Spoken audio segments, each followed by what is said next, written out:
إن الحمد لله نحمده ونستعينه ونستغفره ونعوذ بالله من شرور أنفسنا ومن سيئات أعمالنا. من يهده الله فلا مضل له ومن يضلل فلا هادي له. وأشهد أن لا إله إلا الله وحده لا شريك له وأشهد أن محمدا عبده ورسوله. يا أيها الذين آمنوا اتقوا الله حق تقاته ولا تموتن إلا وأنتم مسلمون. يا أيها الناس اتقوا ربكم الذي خلقكم من نفس واحدة وخلق منها زوجها وبث منهما رجالا كثيرا ونساء واتقوا الله الذي تساءلون به والأرحام إن الله كان عليكم رقيبا. يا أيها الذين آمنوا اتقوا الله وقولوا قولا سديدا يصلح لكم أعمالكم ويغفر لكم ذنوبكم ومن يطع الله ورسوله فقد فاز فوزا عظيما. أما بعد فإن خير الحديث كتاب الله وخير الهدي هدي محمد صلى الله عليه وسلم وشر الأمور محدثاتها وكل محدثة بدعة وكل بدعة ضلالة وكل ضلالة في النار. أعوذ بالله السميع العليم من الشيطان الرجيم من همزه ونفخه ونفثه. بسم الله الرحمن الرحيم. إن الصلاة تنهى عن الفحشاء والمنكر. حاضرین جمعہ اور پردہ نشین خواتین اسلام، اللہ رب العالمین نے سورہ عنکبوت کی ایک آیت نمبر 45، اس میں اللہ تعالیٰ نے ایمان والوں سے کہا کہ اے ایمان والوں، بے شک نماز برائیوں سے اور بے حیائی سے روکتی، نماز برائیوں سے اور بے حیائی سے روکتی۔ اللہ رب العالمین نے ایک انسان کو مسلمان ہونے کے بعد سب سے پہلی جو چیز اسلام میں داخل ہونے کے بعد اس پر فرض کی وہ نماز۔ اسلام میں داخل ہونے کے بعد ایک بندہ سب سے پہلے کیا چیز سیکھے گا؟ نماز سیکھے گا۔ نماز کی پابندی کرنا اس پر ضروری ہو جائے گا۔ اسی لیے اللہ کے نبی صلی اللہ علیہ وسلم نے فرمایا کہ نماز مومن اور کافر میں فرق کرنے والی چیز، العہد الذی بیننا وبینہم الصلاۃ فمن ترکھا فقد کفر، ہمارے اور کافروں کے درمیان فرق کرنے والی چیز نماز ہے، جس نے اسے چھوڑا گویا اس نے کفر کیا۔ اس لیے کہ نماز نہ پڑھنا کافروں کی علامت ہے اور نماز پڑھنا ایک مومن کی علامت ہے۔ صحیح ترمذی کی یہ روایت ہے، اور اللہ کے نبی صلی اللہ علیہ وسلم نے معاذ ابن جبل رضی اللہ عنہ کو یمن کی طرف گورنر بنا کر بھیجا، ذمہ دار بنا کر بھیجا، یمن کا، وہاں کے مسلمانوں کا ذمہ دار بنا کر بھیجا۔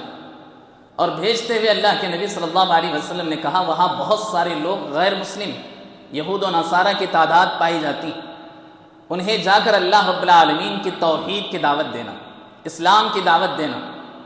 جب وہ اسلام قبول کر لیں، کلمہ حق کی گواہی دیں، تو اس کے بعد انہیں نماز کی تعلیم دینا، یعنی اسلام میں داخل ہونے کے بعد سب سے پہلی تعلیم انہیں نماز کی دینا۔ یہ اللہ کے نبی صلی اللہ علیہ وسلم نے معاذ ابن جبل رضی اللہ عنہ کو بیان کی۔ محترم حاضرین، نماز پڑھنا ایمان کی علامت ہے اور نماز کو چھوڑنا یہ کفر کی علامت ہے۔ اسی لیے جو آدمی نماز پڑھتا ہے وہ بہت ساری برائیوں سے بچتا ہے، اور جو آدمی نماز نہیں پڑھتا وہ بہت ساری ایسی برائیوں میں مبتلا ہو جاتا ہے جسے انسان سوچ نہیں سکتا۔ اللہ رب العالمین نے قرآن کریم میں یہی بات کہی، ان الصلاۃ تنہی عن الفحشاء والمنکر، نماز اس بات کی گارنٹی ہے کہ تم برائیوں سے بچتے ہو۔ اگر تمہاری نماز تمہیں برائیوں سے نہیں روکتی ہے تو تمہاری نماز صحیح نہیں۔ تو ہر آدمی کو اپنا جائزہ لینا چاہیے کہ کیا میری نماز مجھے برائیوں سے روکتی؟ ہم اور آپ بہت ساری باتیں سنتے ہیں، نماز نہ پڑھنے والوں کا انجام کیا ہے، نماز پڑھنا چاہیے، نماز کی فضیلت کیا ہے۔ آج میں ان کے بارے میں بات نہیں کر رہا ہوں، آج میں ان لوگوں کے بارے میں بات کر رہا ہوں جو نماز پڑھتے ہیں، جو ہمیشہ نمازوں کی پابندی کرتے ہیں۔ آج کا خطاب ان کے لیے جو نمازوں کو پڑھتے ہیں، لیکن اس کے باوجود ہماری نمازیں ہمیں برائیوں سے کیوں نہیں بچاتی؟ جبکہ قرآن کریم کہتا ہے کہ تمہاری نمازیں تمہیں برائیوں سے بچاتی. لیکن میرا معاملہ یہ ہے، ہمارا معاملہ یہ ہے کہ ہم یہاں نماز پڑھتے ہیں، باہر جا کر برائیاں کرتے ہیں. یہاں نماز پڑھتے ہیں، باہر جا کر کسی کی غیبت کرتے ہیں، کسی کی چغلی کرتے ہیں، کسی کو دھوکہ دیتے ہیں. یہاں نماز پڑھتے ہیں، فوراً بازار میں جا کر لوگوں کے دھوکے دینے کے کام اگر ہم کرتے ہیں تو میری نماز نہیں ہے. ظاہر میں نماز پڑھ رہا ہوں لیکن حقیقت میں نمازی نہیں ہوں. اللہ کے نبی صلی اللہ علیہ وسلم کے پاس ایک عورت کا ذکر کیا گیا. صحابہ اکرام نے ایک عورت کا ذکر کیا کہ اللہ کے نبی صلی اللہ علیہ وسلم، ایک عورت ہمارے ایریے میں رہتی ہے، وہ رات دن نمازیں پڑھتی، تہجد کا اہتمام کرتی ہیں، باقی بہت ساری اور نمازیں، نفل نمازوں کا اہتمام کرتی، لیکن اپنے پڑوسی کو بڑی تکلیف دیتی. اس سے پڑوسی بہت تنگ آ چکے ہیں، اس کے پڑوسی اس سے بیزار آ گئے. اللہ کے نبی صلی اللہ علیہ وسلم نے فرمایا تب تو وہ جہنمی ہے. گویا اللہ کے نبی صلی اللہ علیہ وسلم کو اس کی نمازوں کے بارے میں بتایا گیا کہ بہت زیادہ نماز پڑھنے والی، لیکن جس کی نماز جسے برائی سے نہ روکے اس کی نماز اسے کوئی فائدہ پہنچانے والی نہیں. جو آدمی نماز کا پابند ہو وہ برائی سے رکنا چاہیے.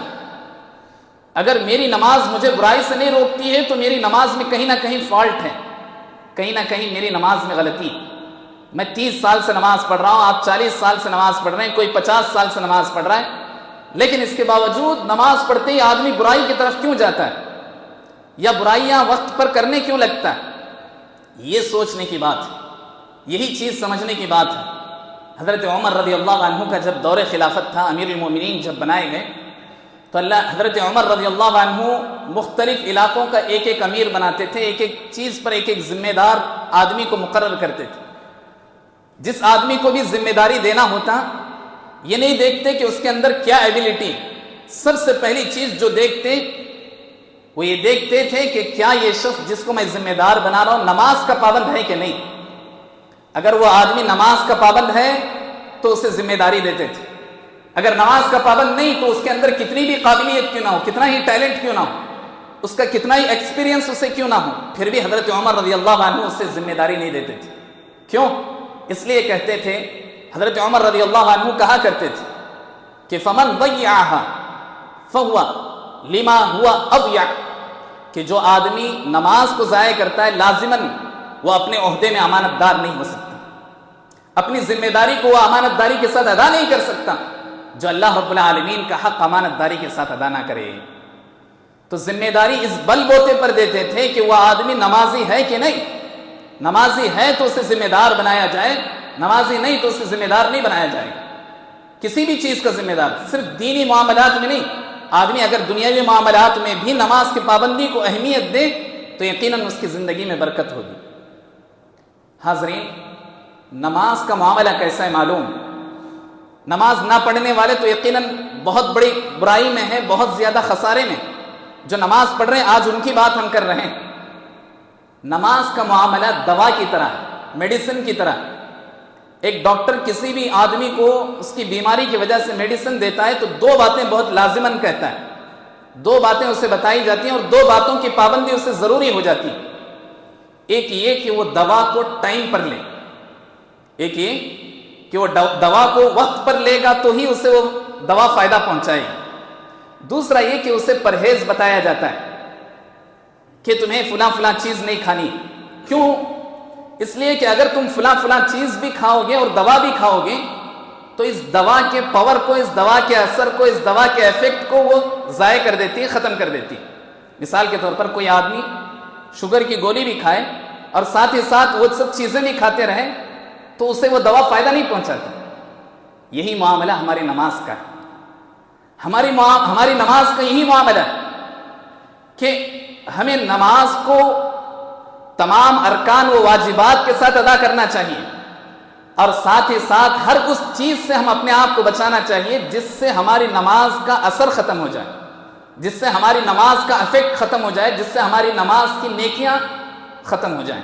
ہر ایسی چیز سے ہم اپنے آپ کو بچانا چاہیے. سیم یہی فارمولہ نماز کے لیے. نماز کو تمام ارکان و واجبات کے ساتھ ہم ادا کریں گے تبھی ہماری نماز قبول ہوگی، اور ایسی ہی نماز ہمیں برائیوں سے بچاتی ہے. ورنہ پھر ہم 30 سال پڑھیں، 50 سال پڑھیں، 60 سال تک ہم نماز پڑھ رہے ہیں، پھر بھی ہم برائیوں کی طرف ہمارا دل جو ہے کھینچا جا رہا ہے، ہم برائی پر برائی کرتے جا رہے ہیں۔ نماز بھی اس لیے میں جلدی پڑھتا ہوں کہ اس کی فوری بعد مجھے جو ہے ایک برائی کرنی۔ اسی کو علامہ اقبال نے کہا، میں جو سر بسجدہ ہوا کبھی تو زمین سے آنے لگی صدا، تیرا دل تو ہے صنم آشنا تجھے کیا ملے گا نماز میں۔ آدمی کبھی ایسا کہ کوئی مثال کے طور پر کرکٹ دیکھنے والے دیوانے بیٹھے ہوئے ہوں گے، یہ لوگ نماز پڑھتے بھی ایسے ہی کہ جلد سے جلد نماز ختم ہو جائے، اس کے بعد کتنے اوور ختم ہوئے، کتنے بال ختم ہوئے، کتنے کرکٹ میں یعنی مطلب ہے کہ کتنے جو ہے رن بنے ہوئے ہیں، یہ دیکھنے کے لیے اس کا دل بےتاب ہے۔ دراصل انسان نماز بھی پڑھتا ہے اتنا جلدی اس لیے کہ اس کے بعد مجھے فلاں برائی کرنی، تو اصل میں ہماری نماز کا ایفیکٹ ہمارے اوپر نہیں ہو رہا، ہماری نمازیں ہمیں برائیوں سے نہیں بچا رہی۔ تو اسی لیے 4-5 چیزیں اپنے وقت کے اندر میں آپ کے سامنے رکھنا چاہتا ہوں، جس سے ہم اپنی نماز کو درست بھی کر سکتے ہیں، اپنی نماز کو ہم پاورفل بھی بنا سکتے ہیں، اثر انداز بھی بنا سکتے ہیں ہماری زندگی میں۔ سب سے پہلی چیز یہ کہ ہم نماز کو ویسے ہی وقت پر پڑھیں جیسے جو ہے ڈاکٹر آپ کو دن میں اتنے مرتبہ میڈیسن لینے کا حکم دیتا ہے، اور آپ اس کو الارم رکھ کر کے برابر ٹائم ٹو ٹائم، ہمارے گھر والے ہمیں یاد دلاتے ہیں اور اس کے بعد اس میڈیسن کو ہم یوز کرتے ہیں۔ کیوں؟ اس لیے کہ ہمیں یقین ہے کہ وقت پر لیں گے تو ہی ہمیں اس کا جو ہے اثر ملے گا، اس کا جو ہے رزلٹ ملے گا۔ ایسا ہی نماز کا معاملہ ہے، نماز کو وقت پر پڑھنا بہت ضروری، تبھی چل کر یہ نماز ہمیں برائیوں سے روک سکتی ہے۔ اللہ تعالیٰ نے کہا ان الصلاۃ کانت علی المؤمنین کتابا موقوتا، اللہ تعالیٰ نے مومنوں پر نماز کو وقت پر فرض کیا۔ اگر سوچو اللہ رب العالمین نے دن بھر میں 5 نمازیں رکھی، اگر اللہ چاہتا تو کہتا کہ صبح میں جب تمہارے کو ٹائم ملے ایک ساتھ 5 نمازیں پڑھ لو، پڑھ سکتے تھے۔ 5 نمازیں تو ہم پڑھ رہے ہیں، اللہ رب العالمین آفر دے دیتا یا کوئی بھی ایسا ٹائم دے دیتا جب چاہے پڑھو، لیکن 5 نمازیں دن میں پڑھو، آسانی ہو جاتی۔ لیکن اللہ تعالیٰ نے ایسا کیوں کیا کہ ہمارے ڈیوٹی کا ٹائم بھی ڈسٹرب ہے، ہمارے باہر جانے کا ٹائم بھی ڈسٹرب ہے، ہمارے جو ہے گھر میں رہنے کے ٹائم بھی ڈسٹرب ہیں، ایسے وقت میں اللہ تعالیٰ نے وقتاً فوقتاً ہمیں 5 نمازیں الگ الگ ٹائم میں کیوں ذکر کیا؟ اہل علم نے یہاں یہ بات لکھی ہے، اس لیے کہ اللہ رب العالمین پورے دن میں ہمارے ایمان کو تازہ رکھنا چاہتا ہے۔ اگر ہم ایک ساتھ پوری نمازیں صبح میں پڑھ لیں، بعد میں ہمارا ایمان گھٹنے لگتا ہے، ہمارا ایمان کم ہونے لگتا ہے، ہمارا ایمان کمزور ہونے لگتا ہے دوسرے گھنٹوں میں۔ اس لیے اللہ تعالیٰ نے نماز کو الگ الگ اوقات میں فرض کیا تاکہ ہمارا ایمان تازہ رہے۔ آپ دیکھتے ہیں کہ ایک ترکاری بیچنے والا کیا کرتا ہے، اپنی سبزیوں پر وقتاً فوقتاً پانی چھڑکتا رہتا ہے تاکہ وہ دن بھر کیا رہ سکے، فریش رہ سکے، تازہ رہ سکے، اس کی ترکاریاں، اس کی بھاجیاں اسے جو ہے پوری طرح جو ہے سبز رہ سکیں، سامنے والا بہت جلد اسے خرید سکیں، یہ اسے فکر لگی رہتی۔ ایسا ہی معاملہ ہماری نماز کا، اللہ تعالیٰ نے پورے دن کے 24 گھنٹے میں اللہ تعالیٰ نے اسے الگ الگ اوقات میں اس لیے فرض کیا تاکہ دن کے پورے حصے میں بندہ اللہ رب العالمین کے لیے ہمیشہ نیکی کے لیے آگے بڑھتا رہے، اپنے آپ کو برائی سے روک سکے۔ جو آدمی ایسے نماز کی پابندی کرتا رہے گا، نماز کی فکر کرتا رہے گا، وہ آدمی لازماً برائیوں سے بچتا رہے گا۔ اسی لیے ایسا نہیں کہ ہم نماز کو جب چاہیں تب پڑھیں، یا بلا عذر وداؤٹ ریزن کہ ہم 2 نمازوں کو ملا کر پڑھ رہے ہیں، یا کبھی جو ہے ہم اپنا وقت چھوڑ کر کے نماز پڑھ رہے ہیں۔ ایسا نماز پڑھنے والے کو اس کی نماز فائدہ نہیں پہنچائے گی، ایسے نماز پڑھنے والے کو اس کی نماز اسے برائی سے نہیں روک سکے گی۔ یہ پہلا ریزن ہے جس کی پابندی ضروری۔ اور دوسری بات اگر ہم یہ کہیں کہ نماز کو مردوں کو باجماعت پڑھنا چاہیے، یہ بھی ضروری اس لیے کہ آپ کو نماز کا وقت معلوم ہے، آپ کو نماز کے لیے اذان سنائی دے رہی ہے، اگر اذان نہ بھی سنائی دے، آپ کے پاس اللہ رب العالمین نے ایسی سہولتیں رکھی ہیں کہ 2 منٹ میں آپ گھر سے جو ہے مسجد کی طرف دوڑ سکتے ہیں، آ سکتے ہیں، پہنچ سکتے ہیں۔ اللہ نے یہ سب سہولتیں دی، اس کا استعمال صحیح جگہ میں کریں گے، یقیناً نیکی کا باعث بنے گا۔ تو سب سے پہلی چیز یہ کہ نماز کو وقت پر پڑھنا۔ دوسری چیز اس سے زیادہ اہم ہے، وہ یہ کہ ہم سنت نبوی کے مطابق اپنی نماز کو بنائیں۔ بہت سارے لوگوں کو ہم نماز کے پڑھتے ہوئے دیکھتے ہیں، سنت سے بہت خلاف نماز پڑھتے ہیں۔ آپ کے امام کی نماز آپ کو نہیں پڑھنا ہے، فلاں امام ایسے ہی نماز سکھائیں اس لیے ایسی نماز پڑھیں گے، نہیں. اللہ کے نبی نے کیسے نماز سکھائی، اللہ کے نبی صلی اللہ علیہ وسلم نے کہاں کہاں ہمیں رفع الیدین کرنے کا حکم دیا، اپنے ہاتھ کو کہاں باندھنے کا حکم دیا. ایک نہیں دو نہیں اللہ کے بندو، 200 سے زائد حدیثیں. اس کے باوجود لوگ جو ہے اپنے حساب سے نماز پڑھتے ہیں، سنت نبوی کے مطابق نماز نہیں پڑھتے. آپ دیکھو حضرت جبرائیل علیہ نماز اللہ تعالیٰ نے آسمان میں فرض کی. معراج میں اللہ کے نبی صلی اللہ علیہ وسلم گئے تو اللہ تعالیٰ نے نماز فرض کی، 5 نمازیں فرض کی. کیا طریقہ اللہ تعالیٰ نے بتایا نماز کا کیسے پڑھنا چاہیے؟ نہیں، صرف نمازوں کے تحفے میں دے دیا اللہ تعالیٰ نے، نماز کا طریقہ نہیں بتایا. اس کا آئیڈیا بتانے کے لیے، اس کا طریقہ بتانے کے لیے اللہ تعالیٰ نے جبرائیل علیہ السلام کو بھیجا، اور ایک بار نہیں 2 بار نہیں 10 مرتبہ بھیجا نماز کیسے پڑھنا چاہیے، کب کب پڑھنا چاہیے بتانے کے لیے. ایک دن حضرت جبرائیل علیہ السلام پوری 5 نمازیں اول وقت میں پڑھ کر دکھائے، پہلے وقت میں پڑھ کر دکھائے کہ پہلا وقت یہاں سے شروع ہوتا ہے نماز کا، یہ نماز کا یہاں سے شروع ہوتا ہے، یہ نماز کا یہاں سے شروع ہوتا ہے. حضرت جبرائیل علیہ السلام نے پہلے دن پوری نمازوں کو پہلے وقت میں نماز پڑھ کر دکھایا، اور دوسرے دن پوری نمازوں کو آخری وقت میں پڑھ کر دکھایا. اور کیسے نماز پڑھنا چاہیے ایک ایک حرکت کو حضرت جبرائیل علیہ السلام نے دکھایا اللہ کے نبی صلی اللہ علیہ وسلم، جو کہ اللہ کے نبی صلی اللہ علیہ وسلم نے صحابہ اکرام کو بتایا. یہی صحابہ اکرام ہم اور آپ کو بے حساب احادیث ایسے دیتے ہیں جس میں آپ کو صفیں درست کرنے کی تعلیم دی گئی ہوں، جس میں آپ کو کندھے سے کندھا پیر سے پیر ملانے کا حکم دیا گیا ہے، جس میں ہم سب کو رفع الیدین کرنے کا حکم دیا گیا ہے، جس میں ہم سب کو رکوع برابر کرنے سجدے برابر کرنے کا حکم دیا گیا. لیکن ہم اپنے امام کا یا فلاں امام ایسا کہتے ہیں، فلاں ایسا ہم نے سکھایا، چھوٹے ہمیں جیسے سکھایا گیا ہم ویسے ہی پڑھیں گے. نہیں، حدیث آپ کو کیسے سکھاتی ہے آپ واضح طور پر دیکھ سکتے ہیں. آپ اپنے دل کی مت سنو، آپ اپنے امام کی مت سنو، آپ اللہ اور اس کے رسول کی سنو. اس لیے اللہ کے نبی صلی اللہ علیہ وسلم نے کیا فرمایا؟ ان الرجل لیصلی 60 سنة وما تقبل له صلاة فإنه يتم الركوع ولا يتم السجود ويتم السجود ولا يتم الركوع.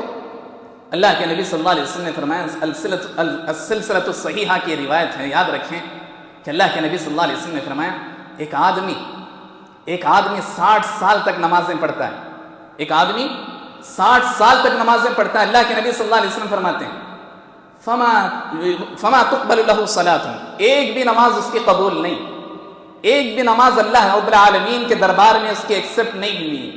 بظاہر نماز پڑھتا ہے لیکن اللہ تعالیٰ کے پاس قبول نہیں. کیوں؟ اس لیے کہ اس نے کبھی سجدہ صحیح کیا ہے تو رکوع صحیح نہیں کیا، رکوع صحیح کیا ہے تو سجدہ نہیں کیا. یعنی یہ کہ اللہ کے نبی صلی اللہ علیہ وسلم نے جیسا طریقہ بتایا ویسے طریقے سے نماز نہ پڑھی جائے تو نماز نہیں. حضرت ثوبان رضی اللہ عنہ کہتے ہیں کہ اللہ کے نبی صلی اللہ علیہ وسلم صحابہ اکرام کو باقاعدہ تعلیم دیتے کہ کیسے تمہیں بیٹھنا ہے، کیسے کھڑے ہونا ہے، کیسے رکوع میں جانا ہے، کہاں تمہیں انگلی حرکت میں رکھنا ہے. اللہ کے نبی صلی اللہ علیہ وسلم نے سب تعلیمات دی. ہم اور آپ اس کو جانتے ہیں، جان کر بھی ہم جو ہے اس سے غافل ہیں. نہیں ہونا چاہیے. سنت نبوی کے مطابق جو نماز ہماری نہیں، وہ نماز ہمیں برائیوں سے نہیں روک سکتی، یاد رکھیں. اور مردوں سے زیادہ خواتین کی نمازوں میں بہت زیادہ جو ہے غلطیاں نظر آتی ہیں. اللہ کی قسم ایک بات یاد رکھو اللہ کے بندو، مردوں اور عورتوں کی نماز میں 1% کا بھی فرق نہیں ہے. بہت سارے لوگ، بہت سارے یوٹیوب پر ایسے آپ کو ویڈیوز ملیں گے جس میں مردوں اور عورتوں کی نماز کو فرق کرتے ہوئے دکھائیں. اللہ کی قسم صحیح احادیث کی روشنی میں یہ بات یاد رکھیں کہ 1% بھی مردوں اور عورتوں کی نماز میں فرق نہیں ہے. بہت ساری عورتیں سجدہ کرتے ہیں، اپنے ہاتھوں کو جو ہے زمین پر لگاتے ہیں، کوئی رانوں سے لگایا ہوا ہے، رکوع کرتے ہیں تو الگ ہی انداز ہے، کھڑے ہوتے ہیں تو الگ ہی انداز ہے ہاتھ باندھنے کا.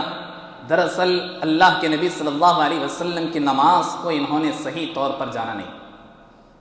یہاں ہم جن مردوں کو دیکھتے ہیں بہت سارے لوگوں کی اصلاح کرتے ہیں، گھروں میں عورتوں کی حالات بہت خراب ہیں. اللہ کے بندو، ان کی نماز کی اصلاح کی فکر ہر گھر کے مرد کے اوپر ذمہ داری، ان کی اصلاح کرنا ضروری. اس لیے سنت نبوی کے مطابق اگر ہماری نماز نہیں تو ہماری نماز بیکار ہے. ہماری ایسی نماز 60 سال بھی ہم پڑھتے رہیں پھر بھی ہماری یہ نماز ہمیں برائیوں سے نہیں روکے گی، برائیوں سے نہیں بچائے گی. جو نماز ہمیں برائیوں سے نہیں بچاتی ہم سمجھ لیں کہ یہ نماز ہماری قبول نہیں ہوئی، اس لیے کہ اللہ کے نبی صلی اللہ علیہ وسلم نے فرمایا ایک نماز کے بعد بندے کو نیکی کی توفیق ہونا چاہیے، نیکی کی نہیں، اگر برائی کی توفیق اسے ہو رہی یا برائی میں ملوث ہو رہا ہے تو دراصل وہ اپنی نماز کو کہیں نہ کہیں فالٹ میں رکھا ہوا ہے۔ جو آدمی سال بہ سال 60 سال 50 سال اپنی نماز کو غلط ہی پڑھتا رہے اسے برائیوں سے کہاں سے یہ نماز روک سکتی؟ اسی لیے اللہ رب العالمین سے ڈر کر کے اپنی نماز کی اصلاح کرنا چاہیے، اس لیے کہ نماز کے بارے میں سب سے پہلا سوال کل قیامت کے دن ہوگا۔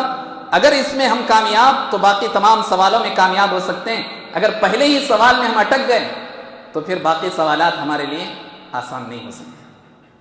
تیسری چیز جو ہماری نماز ہمیں برائیوں سے بچا سکتی ہے، اس کے لیے ہمیں یاد رکھنا چاہیے، وہ ہے خشوع و خضوع۔ خشوع کسے کہتے ہیں؟ کہ پورے اطمینان و سکون کے ساتھ ہمیں نماز پڑھنا چاہیے۔ نماز کی روح خشوع میں ہے۔ آدمی کھڑا ہوا ہے، کوئی کہیں کھجا رہا ہے، کوئی اپنا کپڑا سیدھا کر رہا ہے، کوئی اپنا موبائل جو ہے صحیح کر رہا ہے، کوئی اپنی ٹوپی صحیح کر رہا ہے، کوئی داڑھی سے کھیل رہا ہے، کوئی کان میں انگلیاں کر رہا ہے، یہ خشوع و خضوع کے خلاف۔ اور نماز کو بہت اطمینان سے پڑھنے کا حکم اللہ کے نبی صلی اللہ علیہ وسلم نے دیا۔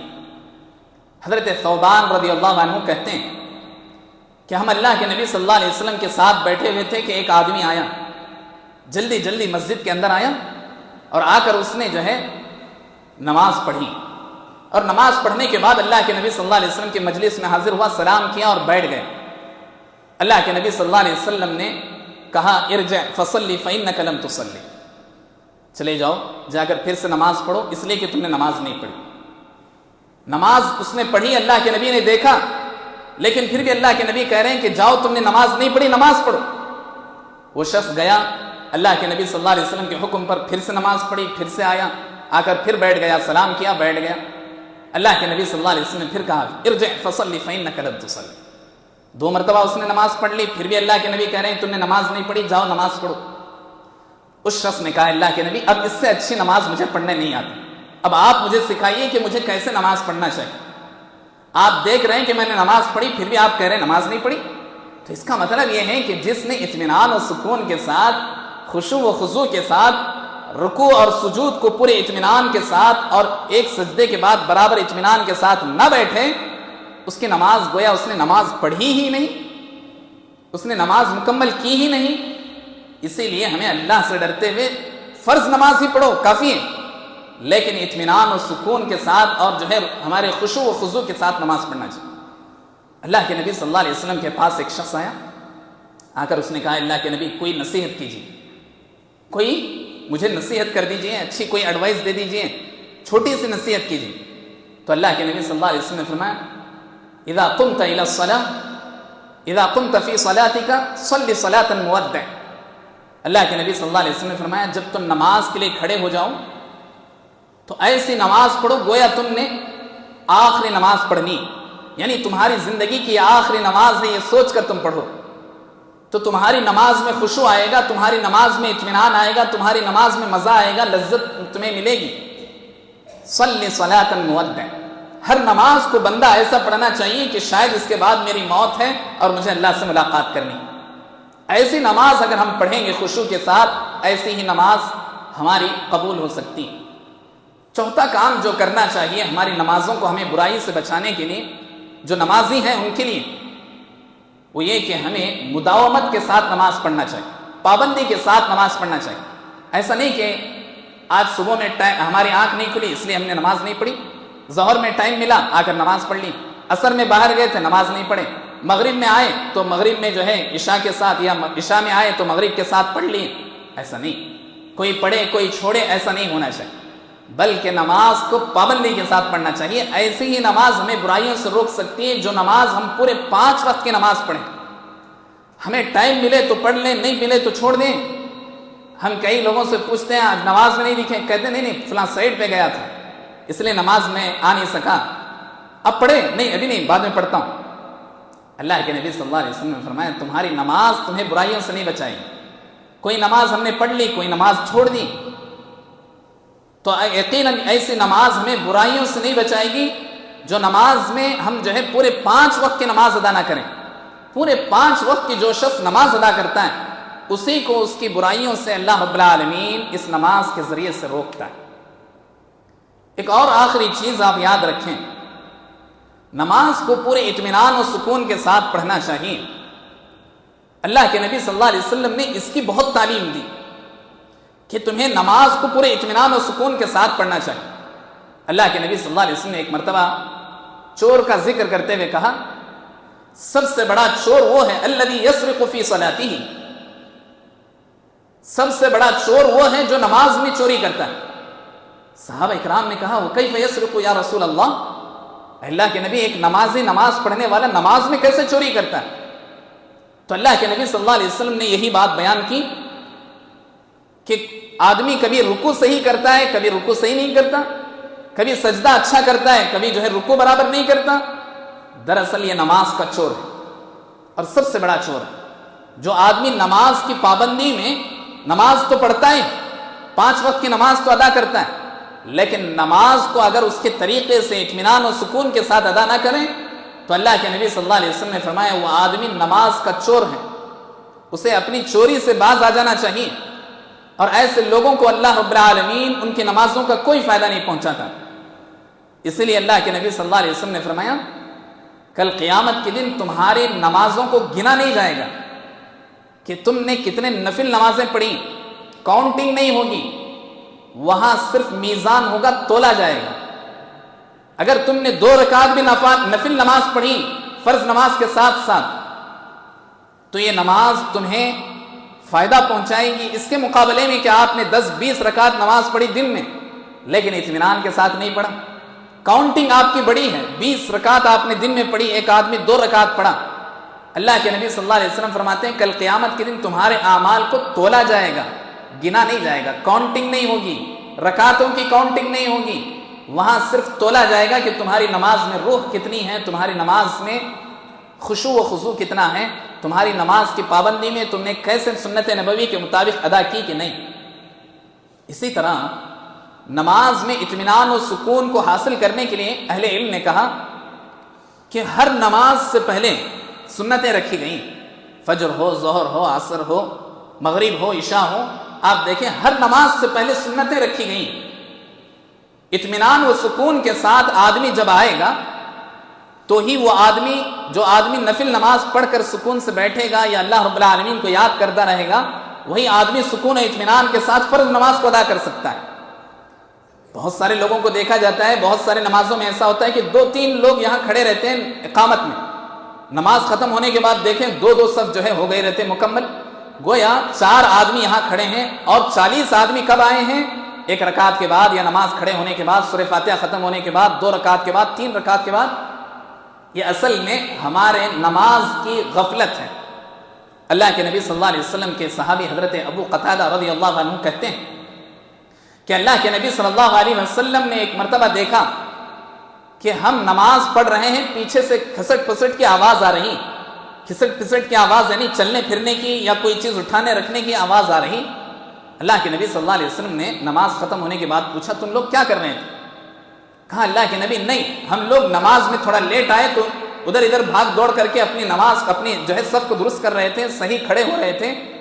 اللہ کے نبی صلی اللہ علیہ وسلم نے فرمایا جس آدمی کے اندر اطمینان نہیں، سکون نہیں، ایسے نماز ضائع۔ یعنی یہ کہ اللہ کے نبی صلی اللہ علیہ وسلم نے ٹوکا، روکا۔ اب بہت سارے لوگ نماز جب کھڑی ہوتی ہے بہت ہی تیزی کے ساتھ چلے آتے ہیں، اور اللہ کے نبی صلی اللہ علیہ وسلم نے اس وقت یہ بھی فرمایا علیکم السکینۃ والوقار، یاد رکھو جو نماز تمہیں سکون و اطمینان کے ساتھ مل جائے اتنی نماز تم امام کے ساتھ پڑھ لو۔ جتنی نماز چھوٹ گئی کسی ریزن کی وجہ سے تو ٹھیک ہے، آرام سے آپ پڑھو۔ جو نماز چھوڑ گئی، یعنی صحابہ اکرام ثواب حاصل کرنے کے لالچ میں یا ثواب حاصل کرنے کی خواہش میں جلدی جلدی آتے تھے، جلدی جلدی صفیں پوری کرنے کی کوشش کرتے تھے۔ اللہ کے نبی صلی اللہ علیہ وسلم نے فرمایا کہ نہیں، تم اطمینان و سکون کے ساتھ آؤ، جتنی نماز تمہیں مل رہی ہے پڑھو، جتنی نماز تم سے چھوٹ رہی بعد میں اٹھ کر تم پڑھ لینا۔ گویا اطمینان و سکون کے لیے ضروری ہے کہ ہم پہلے آئیں، سنت کا اہتمام کریں۔ ایسی نماز ہمیں برائیوں سے بچا سکتی ہے۔ یہ 5 ریزنز ہم نے آپ کے سامنے رکھے ہیں جو ہماری نمازوں کو طاقتور بنا سکتی ہیں، ہمارے نمازوں کو افیکٹو بنا سکتی ہیں، ہماری نمازوں کو ہماری برائیوں سے بچا سکتی ہیں۔ یہ چیز ہمیں یاد رکھنا چاہیے. اللہ رب العالمین جو لوگ نمازوں سے غافل ہیں اللہ تعالیٰ انہیں نماز کا پابند بنا دے. ہماری اولاد کی صحیح فکر کرنے کے اللہ تعالیٰ ہمیں توفیق عطا فرمائے.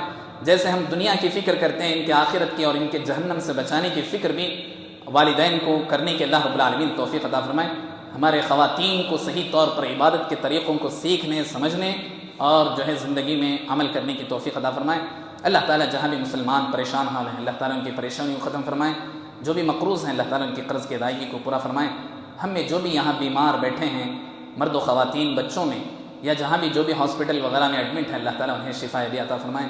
انہیں جو دوائیں دی جا رہی ہیں اللہ تعالیٰ ان کی دواؤں میں اثر عطا فرمائے. اللہ تعالیٰ انہیں صحت و عافیت کے ساتھ رکھیں، صحت و عافیت کے ساتھ زندگی کے آخری دم تک اللہ تعالیٰ کی عبادت کرنے کی توفیق عطا فرمائیں. توحید پر قائم و دائم رہنے کی توفیق عطا فرمائیں. ہمارے رشتہ دار والدین جو بھی انتقال کر چکے ہیں اللہ رب العالمین انہیں جنت الفردوس میں اعلیٰ ترین مقام نصیب فرمائیں. جب تک ہمیں اس دنیا میں رکھے اسلام اور ایمان پر قائم و دائم رکھیں. جو ہمارا آخری خاتمہ ہو تو خاتمہ بالخیر عطا فرمائیں. امین. اقول قولی ھذا واستغفر اللہ لی ولکم ولسائر المسلمین فاستغفروہ انہ هو الغفور الرحیم.